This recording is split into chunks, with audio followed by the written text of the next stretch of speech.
আমি বলছি যে এই পৃথিবীতে মানুষের যে জন্মটা কিন্তু আপনি দেখেন জন্মের শেষে তো মৃত্যু। তাহলে মৃত্যুর পরে মানুষের কোনো প্রাপ্তিরই কিন্তু ওই ব্যক্তি মানুষটার কাছে কোনো মূল্য থাকে না।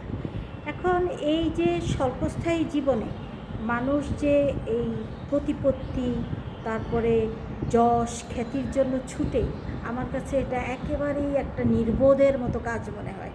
আমার কাছে মনে হয় আমার জন্মটা অনেক গুরুত্বপূর্ণ। আমি পৃথিবীতে খুব অল্প সময়ের জন্য এসেছি। এই অল্প সময়ের মধ্যে আমি সৃষ্টি এবং তার সৃষ্টি সম্পর্কে জানা, আমার নিজের সম্পর্কে জানা, জ্ঞানের পথে যতদিন চলতে পারি এটাই আমার অর্জন। তো আমি সামান্য কিছু লেখালেখি করি, কিন্তু এই লেখালেখির জন্য কখনো আমি কারো কাছে নিজেকে ফোকাস করতে আমি কখনো যাব না।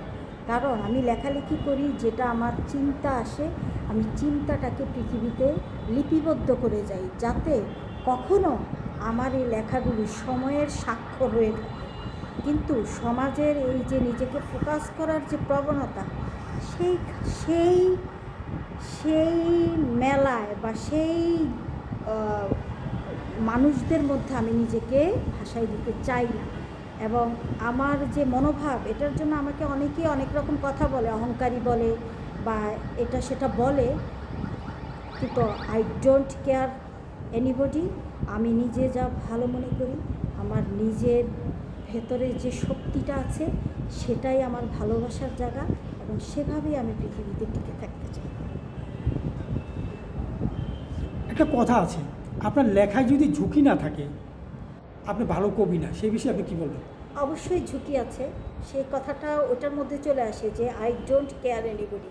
আমি যা সত্য মনে করি, আমার চিন্তা যেটা সঠিক মনে হয়, সেটা আমি, এই টাউন হল ভর্তি মানুষও যদি থাকে, তারা যদি আমার কথার বিরোধিতা করে, কিন্তু আমি মেহেরুন্নেছা যেটা সত্যি জানি সেটাকে আমি সত্য বলে জানি, এটাই আমার বিশ্বাস।